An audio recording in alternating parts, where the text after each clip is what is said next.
Now, today I'm going to be talking about something a little bit different because, as I say, my background is comedy and improvised comedy, but I'm generally only a dancing stage monkey by profession for money. In my free time, I think about things. And what I'd like to talk about is constructive conversations. Conversations, face-to-face conversations, first of all, that build something concrete, something worthwhile. Secondly, conversations that take us to a brand new place and allow us to look at the world from a new perspective, something really unusual. Now, my background, as I've said, is in improvised comedy. And when we do improvised comedy, we love to lie to you because what we do is we tell you anything can happen. It's completely dangerous. Oh, it's chaotic. And actually we're lying to you because we are the safest people in the world on stage because we are working to some very, very strict rules. Those rules are very strict and they're very simple and they can be practiced by anyone in the corporate world in a way that creates constructive situations in any kind of meeting. It's very, very simple. It boils down to two words. We'll get to that a little bit later. So, ladies and gentlemen, what I'd like to do now, just as we would in an improv situation, I'm going to ask you a question, and I'd love you just to shout out the first thing that comes off the top of your head. Will you do that for me? Okay, first thing that comes off, I want your name, please. But not your first name, that's a little bit too easy. Not your surname. Give me that embarrassing middle name that you have. The one that we like to keep hidden, that wonderful. If you're Afrikaans, pick 3 or 4 of them. Okay? Give me your middle name. 1, 2, 3. Fantastic. Give yourselves a round of applause. That's beautiful. That's what I'm looking for. Give me the street or complex that you live in. The name of that. 1, 2, 3. Great. Let's get a bit more creative. Straight away, what I'd like you to do, please, is give me your favorite fruit that you would like to use as a weapon. 1, 2, 3. It's always pineapple. Yes. I love it when people have a good, developed, sadistic sense. Last one that I'm going to ask you to do. Just shout out for me, please, the animal that most reminds you of your ex. 1, 2, 3. Fantastic, ladies and gentlemen.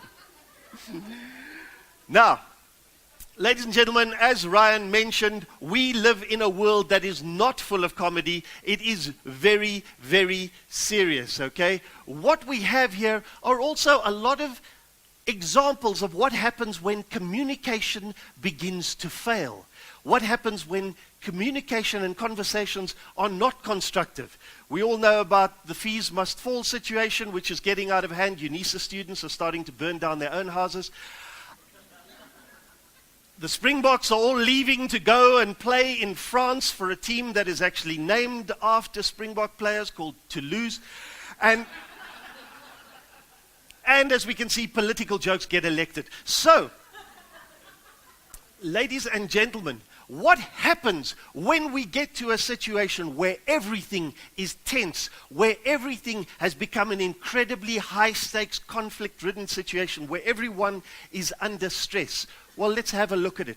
What I'd like to do now, ladies and gentlemen, as we always do in improv situations, is I'm going to ask someone to come and join me up on stage. Now, usually I spend a lot of time soliciting help. Who's going to join me on stage? Somebody, I need someone who's going to join me on stage. Ma'am, would you join me? You're sitting right in front. Would you please join me up on stage? Thank you. What is your name, please? Haley, please join me up on stage. Go and grab, well, actually, why don't you stand there so that everyone can see you? Haley, choose for me. Top, middle, or bottom? Top. Fantastic. Haley, I've chosen the top book out of the pile. It is Long Walk to Freedom by Madiba. What I want you to do, Haley, is to choose any pages at random. Pages with text, not with... Those of you, what have you chosen there? Haley, you've chosen page 293. For those of you who have brought your copy along.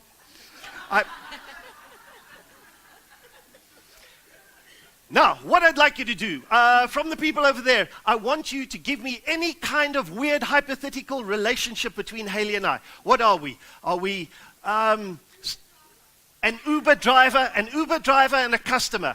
Now, I have got to I am going to give some sort of terrible confession to Haley. What confession could I probably be? Something really high stakes from the people over there. Sir? I didn't pass. I didn't bath. Fantastic. Okay. Now, Haley, I am going to confess to you that I didn't bath. The trick is that you may only respond using a sentence, any sentence that you choose from pages 290 or 291. Are you ready, Haley? No. Are you ready? Off we go. Hi, are you my fare? Are you Haley? Yes. Fantastic. I hope that's on the page there somewhere, Haley. Haley, tell me, please get in. Where is it that you'd like to go? Number 1 Adams. Number 1 Adams. Yes, I know exactly where that is. Let's we go. Haley, there's something I've been wanting to mention to all my customers today. How are you feeling, by the way? Don't try to make it make sense. Angry. Angry, you're feeling angry. Okay, Haley, what I'd like you to do right now is not to get angry with me because there's something I really want to, maybe I should keep my eyes on the road. There's something I've been wanting to tell you, Haley, and oh, I feel too ashamed. You won't hate me, will you, Haley? Maybe. Haley, I didn't bath. How does that make you feel? Like I'm in prison. Give her a round of applause, please, ladies and gentlemen.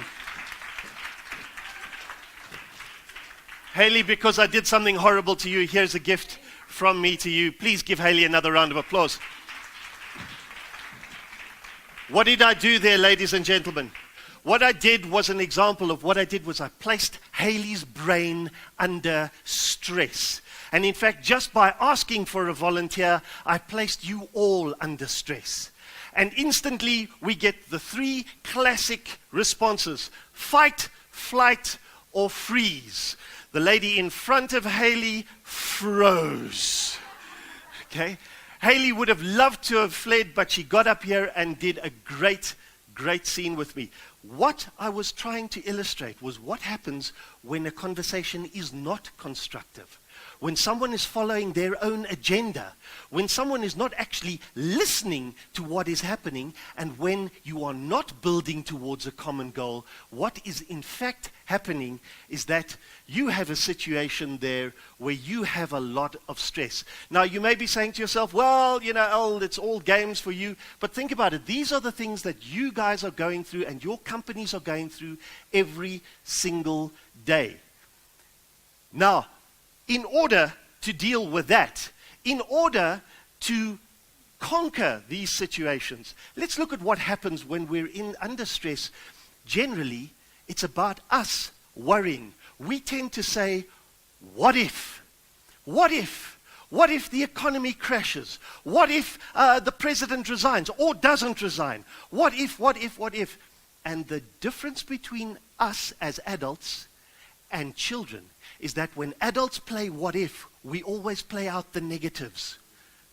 But when children play out what ifs, what if I can fly? What if I'm a princess? What if I have a pony? And so the antidote to this stress state that we are all in is in fact the play state. Now, if you think about the word play as being a dirty word in the corporate world, think about this, ladies and gentlemen. Play is in fact problem solving. Think about play as being prototyping. Think about play as being modeling. You wouldn't want to get into the new Boeing Dreamliner if someone hadn't built a model, if someone hadn't built many, many prototypes. And really what constructive conversations are about is they are about us prototyping, playing out conversations. I'm going to ask you now to have a conversation at your table. You're all already in groups. All I want you to do is one person, let's say the person nearest to me, what I want you to do is to turn to the rest of the people at your table and say, it's Monday morning. That's the topic under discussion. No one is going to check up on what you're saying. No one is going to rate you. There is no right or wrong. I just want you to experience this in the next few minutes that we have. please say to the people at your table, it's Monday morning. That is now the topic of conversation, and then I want every other person to contribute. Okay, just contribute one little thing. 3, 2, 1, go. That's my weird signal just to ask you guys to just stop the conversation. Now, ladies and gentlemen, did you discover anything? Did you discover anything really personal? Did you have a great moment? You did? Congratulations, then you are streets ahead of most normal human beings, because most people in a situation like I've given you just give you the normal situation where you don't tell too much about yourself. You protect yourself. In fact, we are all protecting ourselves every day in our way that we say no. We say no to people. We save our own backside. What we do is we make sure that we don't become vulnerable, and we make sure that we are covered. We live in a world which I call apocalypse no. If you think about it, a lot of your employees are generally only empowered to say no. The security guard is not empowered or incentivized to let as many people into the building as he can. We are actually incentivizing people to say no all the time. And what tends to happen is that grows into our own personal relationships as well. How many times do you say no as a default to your child? How many times do you, thank you. How many times do you say no as a default to your lover or your best friends? We are doing this all the time. So, what is the antidote to no?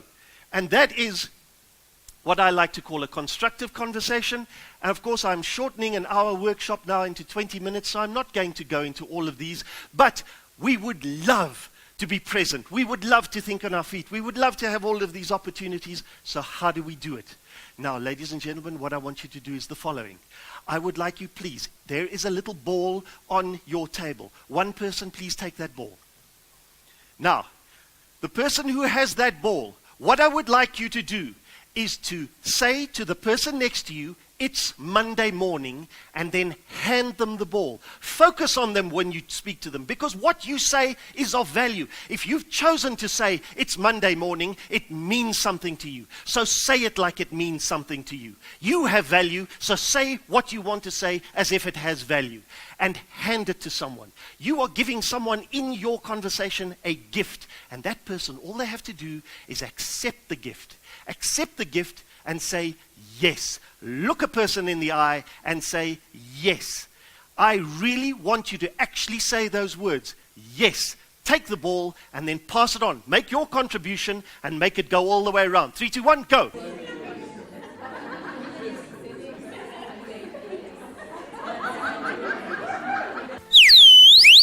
Now, ladies and gentlemen, I'm not asking you to just repeat it's Monday morning. I was asking you to make a contribution. But that's fine. Now, did you notice right now what happened? People started to laugh. There's a change in the mood. Suddenly there's a little whoop in the mood. Because whether you are 5 or 52, I guarantee you, you love people saying yes to you. We love it. There is no way, no matter how cynical we become, we love people saying yes to us. So when someone gives you the gift of speaking to you, say yes to that person and then add. Now that's the next point, ladies and gentlemen, because what I'm asking you to do here is to add your piece. The topic of conversation starts off as it's Monday morning.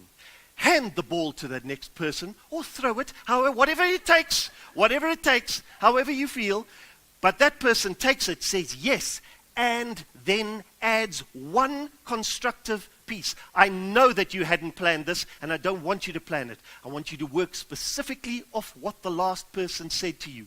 See if you can build towards something unexpected about Monday morning that your table can discover as a group. 3, 2, 1, go.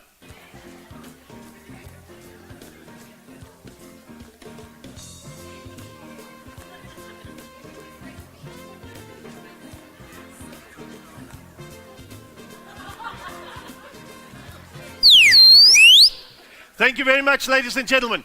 Now, what I want you to do, please, I want you to put the ball down, and I want us to change the topic. Let's say the topic is, we are here to do business. But instead of using the ball, I want you to use your piece of Lego. You say to the person, we are here to do business. That person accepts your gift and then puts their piece on top. Adds their piece. You are adding your piece, and see what you build, and see what actually happens when you have a conversation. We are here to do business. Go! Ladies and gentlemen, have a look at the thing that you have constructed. Have a look at what you've constructed. Could anyone have imagined beforehand what would have come out? No, something new, something interesting, something unexpected, and yet something concrete, something that you can actually work with has been constructed. And ladies and gentlemen, that's what I'm talking about. Because all that improvisation is about is simply saying yes and. What Haley and I did, no matter what Haley said, I simply said yes to it. And we were able to build a scene that got you laughing. You can do that in any situation if you say yes and, because the essence of it is that you use what you are offered as a basis on which to build rather than a position to be attacked. We know in our meetings that we go straight into an analytical mode. We go straight into judgment. We chop up that whole offer because it's not perfect, but it doesn't have to be perfect. You don't build a building like this with one person coming and dumping it. What you build is with a joint effort towards a common goal. And what you end up with is often far more surprising and far more interesting and far more valuable than what you thought you would get in the beginning. Okay? What we're talking about here is allowing people to give their input. And we have a particular situation in South Africa where if you take the fees must fall situation, I know it has mutated into something else, something a lot more nasty, but I believe that fees must fall started with a group of students who were saying, hear me, acknowledge me. They didn't say agree me. And when you say yes to someone, you're not agreeing, you're acknowledging. You're simply acknowledging that that person exists. You are doing them the compliment of taking them at their word. And when you do that, you can build something together. Fees Must Fall started with people saying, acknowledge that I have difficulties and let's find a solution together. Because they've been blocked, because they've been coddled, because things have happened and violence has erupted, now we have a situation where you have a whole different and far more difficult building to construct. And that, for instance, if we look at diversity in South Africa, people want to build teams. Everybody, hey, let's do team building. And what happens is you all go and do team building, and who runs the team? The same old white middle-aged guy who went to St. Stithians. Okay? If you work in situations where you are working with constructive conversations, and this really, ladies and gentlemen, is about 10% of what constructive conversations is about. It is only the very, very first step. But if you work with that, you will find that suddenly everybody's contribution is valued. And that not all people, or rather, one person cannot dominate.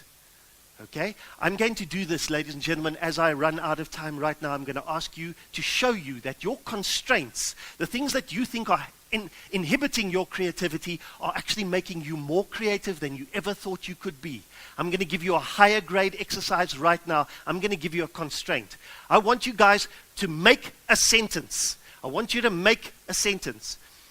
You can speak on the fact that it is Monday morning, but your constraint is that you have to build it together. You may only speak one word at a time. For instance, my name is Haley and I am here on a Monday morning.